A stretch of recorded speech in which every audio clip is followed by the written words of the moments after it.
हर एक memory test का जो पहला बैटरी टेस्ट था उसमें उसको याद करने के लिए 3 मिनट का टाइम दिया। तो उसके बाद से दूसरा जो बैटरी टेस्ट हम लोग का आया था क्लॉक वाला टेस्ट था। वो लोग लिख देते थे एन को एस से चेंज करिए। तो मैं बता देता हूँ कि पिछली बार कितना टाइम मिला हुआ था 5वें बैटरी टेस्ट में।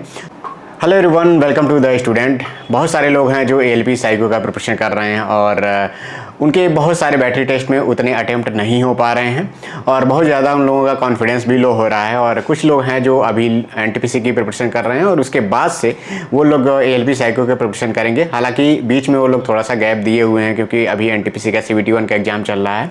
इस वीडियो में मैं बात करूंगा कि 2018 की वैकेंसी में जब मेरा पेपर हुआ था एएलपी साइको का और पहले दिन ही पहले शिफ्ट में मेरा पेपर था, तो उस दिन कौन कौन से बैटरी टेस्ट आए हुए थे, कितना हर एक बैटरी टेस्ट में टाइम मिला हुआ था और मैंने कैसे हर एक बैटरी टेस्ट को किया था, उन सब के बारे में बात करूंगा। और मैंने अपने प्रिपरेशन के दौरान किन किन टेस्ट पे ज़्यादा ध्यान दिया था उसके बारे में मैं इसमें डिटेल में बात करूंगा।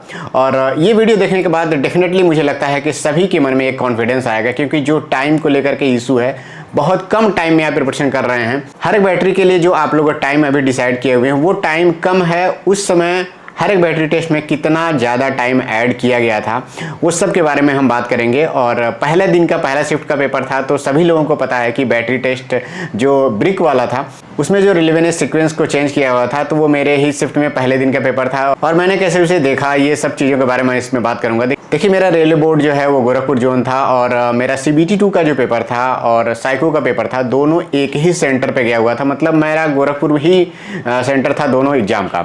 और जब मैं साइको का पेपर देने गया हुआ था तो पहले शिफ्ट में मेरा पेपर था और सभी लोगों को पता है 5 बैटरी टेस्ट पूछे जाते हैं और मैंने बहुत ज़्यादा इसके लिए 2 महीने 3 महीने प्रिपरेशन नहीं किया हुआ था। अभी CBT2 का आंसर की आने के बाद बहुत ज़्यादा टाइम मिल गया है एएलपी साइको को प्रिपरेशन करने के लिए।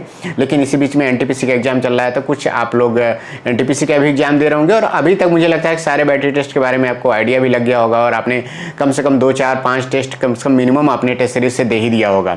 और बहुत सारे लड़के ऐसे हैं जिनकी स्पीड बन भी गई है, उतने टाइम में वो लोग नंबर ऑफ क्वेश्चन उतना कर भी ले रहे हैं, उनकी एक्यूरेसी भी धीरे धीरे बढ़ रही है। देखिए, मैं जब एग्जाम सेंटर के अंदर पहुंचा था तो देखिए बहुत सारे लड़के ऐसे हैं जो लोग कह रहे हैं कि क्या वहाँ पे पेन पेपर मिलता है, तो पेन पेपर बिल्कुल भी आपको नहीं मिलता है वहाँ पे।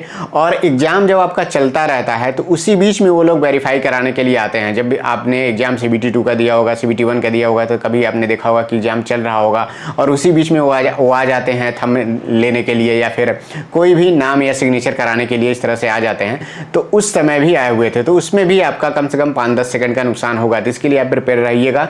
और हो सकता है ये पहले भी कराना, तो हो सकता है इस बार ना आए, लेकिन पिछली बार हर एक सेंटर पे ऐसा देखने को मिलता था कि जब एग्जाम चल रहा होता है तो उसी बीच में भी इन्विजिलेटर आते थे और वो अपना साइन और थंब लेकर के जाते थे। हालांकि वो आपको डिस्टर्ब नहीं करते थे, बस पेपर रख देते थे, इशारा कर देते थे कि यहाँ पे आप साइन कर दीजिए, यहाँ पे थंब कर दीजिए, तुरंत आप लेकर के, कुछ भी वो बोलते नहीं थे। वो लोग भी इसका ध्यान देते थे कि एएलपी साइको में आपको डिस्टर्ब ना किया जाए। हर एक बैटरी टेस्ट के बाद मतलब आपको टाइम गैप मिलता था इंस्ट्रक्शंस को पढ़ने के लिए, तो आप लोग इंस्ट्रक्शंस बहुत ही ध्यान से पढ़िएगा।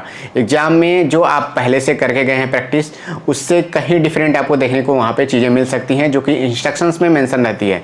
इंस्ट्रक्शंस में ही बता दिया जाता है कि इस बैटरी टेस्ट में नंबर ऑफ क्वेश्चन कितने आपके पूछे जाएंगे और कितना आपको टाइम उसमें मिलेगा। तो इससे आपको पहले ही मेंटली प्रिपेयर हो जाएंगे कि क्या मैंने जितना टाइम दिया हुआ है उतने में उतने क्वेश्चन का मैंने प्रैक्टिस किया हुआ है कि नहीं, क्या मुझे टाइम ज़्यादा मिल गया है, क्वेश्चन की संख्या कम हो गई है। तो आप कॉन्फिडेंस थोड़ा सा आपका बढ़ेगा, आपको लग जाएगा कि जितना मैंने प्रैक्टिस किया हुआ है उससे बहुत ईजी लेवल अब रहने वाला है और मैं आसानी से दिए हुए टाइम में पेपर अपना कर ले जाऊंगा और मेरा पेपर आसानी से हो जाएगा। अब बात कर लेते हैं मेरे पेपर में कौन कौन से बैटरी टेस्ट आए हुए थे। सबसे पहला जो बैटरी टेस्ट आया हुआ था वो ट्रैक टेस्ट मेरे में आया हुआ था। 2 सेट आए हुए थे ट्रैक टेस्ट के लिए करके।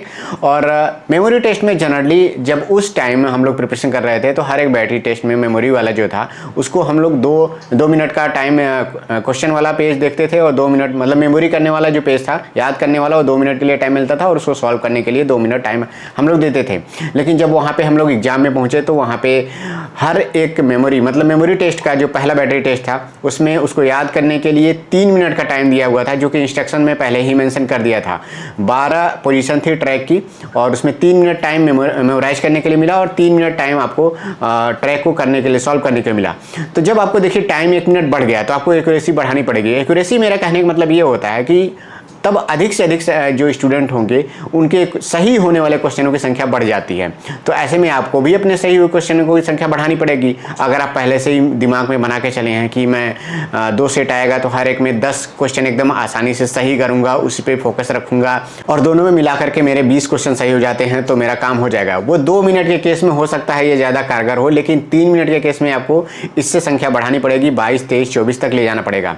तो आप लोग इसके लिए प्रिपेयर रहिएगा। इंस्ट्रक्शन में दिए हुए चीज़ों को आप लोग पढ़ लीजिएगा एक बार। तो पहले बैटरी टेस्ट में ये रहा था कंडीशन और मैंने बहुत आसानी से इसको कर लिया था। 2 मिनट के अंदर ही मैंने उसे मेमोराइज भी कर लिया था और जब सॉल्व करने की बारी आई तो मुझे अधिक से अधिक 1.5 मिनट का टाइम लगा था और मैंने 1.5 मिनट में वो पूरा एक बैटरी टेस्ट में बात कर रहा हूँ, जो एक सेट था उसको मैंने 1.5 मिनट में ही सॉल्व कर लिया था। तो जब देखिए एक बार आप उसे सॉल्व कर ले जाते हैं तो बाकी और भी कोई चीज़ें टाइम जो बचा रहता है उसमें आप पेपर को सबमिट करके, मतलब उस बैटरी टेस्ट को सबमिट करके आगे नहीं बढ़ सकते। जो आपका टाइम दिया हुआ है उतने टाइम तक आपको वहाँ पे रुकना ही पड़ेगा। उसके बाद से वो ऑटोमेटिक सबमिट हो जाएगा।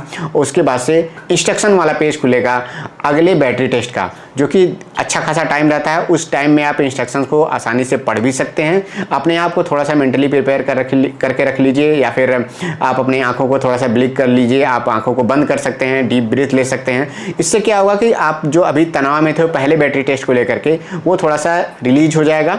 और अगर आपका पहला बैटरी टेस्ट बेहतर हो गया तो आपके अंदर कॉन्फिडेंस थोड़ा सा बढ़ेगा। तो उसके बाद से दूसरा जो बैटरी टेस्ट हम लोग का आया था, क्लॉक वाला टेस्ट था, क्लॉक डायरेक्शन को लेकर के। यहाँ पे देखिए क्लॉक डायरेक्शन को लेकर जो 10 मिनट का टाइम मिलता है आपको 20 क्वेश्चन करने के लिए, हम लोग जब पेपर दिए थे तो हम लोग के पेपर में जो टाइम था वो 10 मिनट का ही टाइम था, लेकिन वहाँ पे 2 क्लॉक नहीं पूछे गए थे। एक ही क्लॉक का डायग्राम बनाया हुआ था और उसी से लेकर के 20 क्वेश्चन उन्होंने पूछ लिया था। जनरली हम लोग क्या प्रैक्टिस करते हैं, एक क्लॉक बना हुआ है उससे 10 क्वेश्चन आते हैं, फिर दूसरा क्लॉक खुलता है फिर उससे 10 क्वेश्चन आते हैं। लेकिन वहाँ पे एक ही क्लॉक से उन लोगों ने 20 क्वेश्चन पूछ लिया था। वहाँ पे डायरेक्शन को चेंज करने वाला क्वेश्चन था, 3-4 क्वेश्चन थे डायरेक्शन को चेंज करने वाला था। हालांकि मैंने हिंदी में ही पेपर दिया हुआ था, लेकिन उन्होंने ये नहीं लिखा था कि दक्षिण को पूरब से चेंज करिए या फिर दक्षिण को उत्तर से चेंज करिए। वो लोग लिख देते थे एन को एस से चेंज करिए, ई को डब्ल्यू से चेंज करिए। इससे आपको समझ लेना है कि वो ईस्ट से वेस्ट को चेंज करने की बात कर रहे हैं, नॉर्थ को साउथ से चेंज करने की बात कर रहे हैं। तो ये थोड़ा मोड़ा जो चीज़ें हैं उसको आप थोड़ा सा ध्यान से पढ़िएगा, जो कि इंस्ट्रक्शंस में बहुत अच्छे से मेंशन किया रहता है। ये हो गया, उसको 20 क्वेश्चन करने थे, एक ही क्लॉक से करना था, बहुत आसानी से ये भी हो गया। बहुत डिफिकल्ट आजकल देख रहे होंगे जो टेस्ट सीरीज में आपको 5-5, 6-6 लाइन के जो क्वेश्चन दिए जा रहे हैं जिसका कोई भी मतलब नहीं है। तो अब देखिए पेपर डिफिकल्ट बनाना चाहे तो रेलवे डिफिकल्ट बना सकता है, लेकिन जिस तरह से देखा जाए पिछली बार पेपर आया हुआ था बहुत ही आसान पेपर आया था।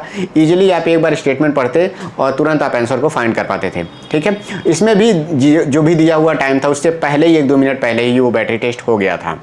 उसके बाद से बात करते हैं जो तीसरा बैटरी टेस्ट आया हुआ था, ब्रिक वाला बैटरी टेस्ट था। ब्रिक बैटरी टेस्ट पहले दिन के पहले शिफ्ट वाले जो लड़के थे उनको दिक्कत हुई, क्योंकि उन्होंने सभी लोगों ने ऐसे ही प्रैक्टिस करके गए थे कि ब्रिक में जो सीक्वेंस था वो ABCDE करके पूछा जाता था कि ए वाला जो ब्रिक है कितने ब्रिक से सटा हुआ है। लेकिन वहाँ पे क्या किया हुआ था कि उन्होंने सीक्वेंस को बदल दिया था। बहुत सारे लड़के थे जो 20 क्वेश्चन करने के बाद समझ पाए, बहुत सारे लड़के थे जो पूरा पेपर करके घर पर भी आ गए तो भी नहीं समझ पाए, क्योंकि वहाँ पर सीक्वेंस चेंज करके दिया हुआ था। जब मैंने देखा, पहले मैंने ही पहला ब्रिक देखा और ए वाले ब्रिक से सटे हुए ईंटों की संख्या गिन करके तुरंत मैं जैसे ही मार्क करने गया तो जैसे ही आप नज़र एक बार इधर से दौड़ाते हैं तो उसी समय देखा मैंने कि वहाँ पे तो डी लिखा हुआ है, मतलब ए का नहीं पूछ करके डी का पूछा। हालांकि मैं मार्क तुरंत कर दिया था, तब मुझे ध्यान आया कि इन्होंने डी का पूछा हुआ है और मैं समझ गया कि यहाँ पे हर एक क्वेश्चन में हो सकता है सिक्वेंस चेंज हो सकता है कि 15 क्वेश्चन में सिक्वेंस चेंज किया हो, फिर बाकी के 10 क्वेश्चन में ABCD करके पूछा गया हो। तो इस तरह से आपको हर एक मतलब क्वेश्चन में आपको देखना पड़ेगा कि किस ईंट के बारे में पूछा गया है और आप उसको फाइंड करके वहाँ पे मार्क करिएगा। तो ये बहुत ही इंपॉर्टेंट था। पहले दिन के पहले शिफ्ट वाले में बहुत सारे लड़के इसी बैटरी टेस्ट में फेल भी हुए, हो सकता है और भी बैटरी टेस्ट में लोग फेल हुए हों, लेकिन इस बैटरी टेस्ट में फेल होने वाले की संख्या बहुत ज़्यादा थी और उनके बहुत अच्छे मार्क्स थे, उन्होंने थोड़ा सा ध्यान नहीं दिया। उसके बाद से नेक्स्ट जो है 4th बैटरी टेस्ट आया था पिक्चर प्लेसमेंट को लेकर के, जहाँ पे क्या होता है कि एक साइड में 6 बॉक्सेस बनाए रहते हैं, वहाँ पे 6 डिफरेंट टाइप के पिक्चर दिए हुए रहते हैं। उसके बाद राइट साइड में डिफरेंट टाइप के पिक्चर, वही सेम पिक्चर दिए रहते हैं लेकिन उसकी पोजीशंस बदल दिए रहती है। यहाँ पे देखिए बहुत कम टाइम में आप प्रैक्टिस कर रहे होंगे। जब हम लोगों ने पेपर दिया था उस समय टोटल 60 क्वेश्चन आए हुए थे उस बैटरी टेस्ट में। पिक्चर प्लेसमेंट की पोजीशन वाली जो बात कह रहा हूं मैं, इसमें क्या होता था कि 2 पोजीशन अगर चेंज है तो बी मार्क करिए, 3 पोजीशन चेंज है तो सी मार्क करिए, डी मार्क करिए, इस तरह से रहता है। अभी आप लोगों ने प्रैक्टिस किया भी होगा। तो उसमें क्या है कि इतना डिफ़िकल्ट करके दिया हुआ था कि जो इसमें अभी क्या है, प्रैक्टिस कर रहे होंगे तो किसी में घर बना दिया है, किसी में छाता बना दिया है, किसी में जूता बना दिया है, लेकिन वहाँ पे क्या था, कुछ चाइनीज लैंग्वेज लिखा हुआ था। तो वहाँ पे हर एक लाइन को 2-3 अगर चाइनीज लैंग्वेज 3 बॉक्स में अगर लिख दिया है उन्होंने कोई वर्ड को, या फिर हो सकता है कोई कन्नड़ा में कोई लैंग्वेज घुमा करके लिख दिया हो, तो उसको थोड़ा सा ध्यान से देखना पड़ रहा था। तो मैंने जब पहला दूसरा क्वेश्चन देखा तो इसी तरह से मुझे लग गया कि ये थोड़ा सा डिफिकल्ट है और मैं थोड़ा सा इसमें स्पीड स्लो करके चलूँगा, क्योंकि देखिए इस पेपर में, इस बैटरी टेस्ट में टोटल 60 क्वेश्चन आए हुए थे और टाइम 7 मिनट का समय मिला हुआ था। तो बहुत ज़्यादा समय मिल गया था कि जितना हम लोग प्रैक्टिस कर गए थे उससे कहीं ज़्यादा समय मिला हुआ था। तो 7 मिनट में 60 क्वेश्चन जो दिया हुआ था वो बहुत ही सफिशिएंट टाइम था, इजीली सभी लोगों का पेपर हो गया था। लेकिन मेरा इसमें छूटा भी था, मैं बता रहा हूँ कितना क्वेश्चन मेरा छूटा था। मैंने शुरू में ही डिसाइड कर लिया कि थोड़ा सा पेपर का जो लेवल है वो थोड़ा सा हार्ड बनाया हुआ है, क्योंकि जब लैंग्वेज वाला साइन लैंग्वेज इस तरह से दे देगा बॉक्सेस में तो आपको बहुत ही ध्यान से देखना पड़ेगा, मिलाना पड़ेगा। तो मैं थोड़ा सा स्पीड अपना स्लो किया। जब मैं पेपर सॉल्व कर रहा था तो लगभग मेरा 30 क्वेश्चन के आसपास में हो गया था और मेरा ज़्यादा टाइम चला गया था, तो मैंने थोड़ी सी स्पीड बढ़ाई और ऐसा करते करते पेपर के लास्ट क्वेश्चन जो मेरा था उसको करने से पहले मेरा टाइम सबमिट हो गया था। मतलब एक क्वेश्चन मेरा उसमें से छूटा था, बाकी सारा मेरा दिए हुए टाइम में हो गया था और मुझे कॉन्फिडेंस भी था कि मैंने जो किया है मेरा सारा क्वेश्चन जो है उसमें सही था। तो इसमें भी टाइम बढ़ के हुए मिला हुआ था। अगर थोड़ा सा स्पीड बढ़ाते तो हो सकता है आपका 15-20 क्वेश्चन आपका 15-20 सेकंड आपका बच भी जाता। लेकिन देखिए इस क्वेश्चन मतलब इस बैटरी टेस्ट में अगर आप 10-20 सेकंड 30 सेकंड या फिर 1 मिनट पहले भी क्वेश्चन अगर आप कर लेते हैं तो ध्यान रहे आपको कि आप दोबारा जो आपने क्वेश्चन किया उसको मिला नहीं पाएंगे। कहीं हो सकता है 30वां क्वेश्चन आपका गलत हो तो आप उसे फाइंड नहीं कर पाएंगे। तो आपको ये टारगेट बना करके चलना होगा कि किस तरह से हम करें कि दिए हुए टाइम के 15-20 सेकंड पहले ही मेरा पेपर हो और मैं उसी स्पीड के साथ चलूं जिससे मेरा क्वेश्चन दोबारा मैच भी ना कराना पड़े और सारा क्वेश्चन सही हो। तो इस बैटरी टेस्ट में जो पिक्चर पोजीशन वाली जो बैटरी टेस्ट है इसमें इसका बहुत ध्यान आपको देना है। बहुत ज़्यादा स्पीड भी खतरनाक हो सकती है। हो सकता है आप 4 मिनट में प्रैक्टिस करके गए हो, वहाँ पर 7 मिनट आपको मिल जाए तो लगेगा यार मैं तो 4 मिनट में कर लेता हूँ, अधिक से अधिक 5 मिनट में कर ले जाऊँगा, मेरा 2 मिनट बच जाएगा। तो उस 2 मिनट को बचा करके आप कुछ कर नहीं पाएंगे। हो सकता है दोबारा आप मैच कराएं, नीचे के 20 क्वेश्चन आप मैच कराते हैं और आप उसमें कोई भी गलती नहीं पाते हैं। हो सकता है शुरुआत में आपको गलती हो लेकिन आप पकड़ नहीं पा रहे हैं। तो आप उसी स्पीड के साथ थोड़ा सा मेंटेन करके चलेंगे कि जिससे दिए हुए टाइम से 10-15 सेकंड पहले मेरा हो जाए और मेरा सारा क्वेश्चन लगभग एक्यूरेसी के साथ सही हो जाए। इसका भी आपको इस बैटरी टेस्ट में आपको ध्यान देना है। फिर नेक्स्ट जो मेरा बैटरी टेस्ट आया हुआ था वो ऑक्टागोनल वाला टेस्ट आया हुआ था, जिसमें 96 क्वेश्चन सभी लोग अभी भी प्रैक्टिस कर रहे होंगे। कुछ लोग कह रहे हैं कि मेरा उतने दिए हुए टाइम में हो नहीं पा रहा, तो मैं बता देता हूं कि पिछली बार कितना टाइम मिला हुआ था 5वें बैटरी टेस्ट में। ऑक्टागोनल टेस्ट में 96 क्वेश्चन थे और टोटल आपको 7 मिनट का टाइम मिला हुआ था। तो सोचिए 7 मिनट क्या 96 क्वेश्चन के लिए टाइम सफिशिएंट नहीं है? 4 मिनट में लड़के मैं देख रहा हूँ प्रैक्टिस कर रहे हैं। 5 मिनट छोड़िए, 6 मिनट में भी अगर आप करेंगे तो भी आपका 96 क्वेश्चन बहुत आसानी से हो जाएगा। लेकिन आप इतना मत सोच के चलिए, हो सकता है पहली बार ऑनलाइन पेपर था तो उन लोगों ने टाइम बढ़ा के दिया था। तो 7 मिनट अगर आपको मिल जाएगा तो आराम से इसको करिएगा, बहुत हड़बड़ाहट में नहीं करिएगा। 4 मिनट में अगर आपके नहीं भी हो पा रहे हैं तो थोड़ा सा स्पीड बनाने की कोशिश करिए। मैं जब प्रैक्टिस कर रहा था तो जो भी टाइम में 4 मिनट 5 मिनट जो भी टाइम टेस्ट सीरीज में दिए रहते थे उतने टाइम में मैंने जो टारगेट था वो अचीव कर लिया था। ये मैं सोच के नहीं गया था कि मुझे वहाँ पे 7 मिनट टाइम मिलेगा। जो टाइम पे प्रैक्टिस किया जा रहा था, सभी लड़के कर रहे थे, उतने टाइम में मेरा 96 क्वेश्चन हो जा रहा था। और अभी भी जितने भी लड़के यहाँ पे कर रहे होंगे, जो टाइम दिया जाता है, बहुत सारे लड़के ऐसे होंगे जो लोग अभी दिए हुए टाइम में 96 क्वेश्चन अटेम्प्ट कर ले जा रहे होंगे। तो ये जो मेरा पेपर था, जो पहले दिन के पहले शिफ्ट में था, मैंने पूरा आइडिया आपको बता दिया है। और जब मैं पेपर दे करके निकला था तो मुझे लग रहा था कि ये सारे बैटरी टेस्ट मेरे क्लियर हो गए होंगे। और जैसे ही मैं पेपर दे के निकला, मेरे ही एक दोस्त हैं मोहम्मद वसीम, उनका सेकेंड शिफ्ट में पेपर था।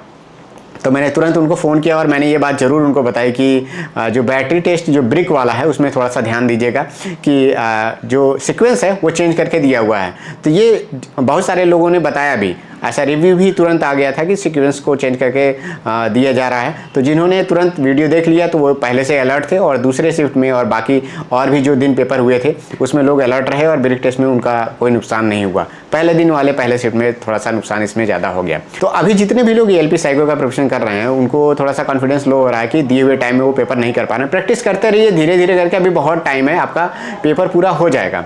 तो अगर जो लोग एएलपी साइको का प्रिपरेशन कर रहे हैं, जो भी मैंने बैटरी टेस्ट से रिलेटेड वीडियो बनाया हुआ है, अलग से मैंने प्लेलिस्ट बना दिया हुआ है एएलपी साइको 2024 से रिलेटेड।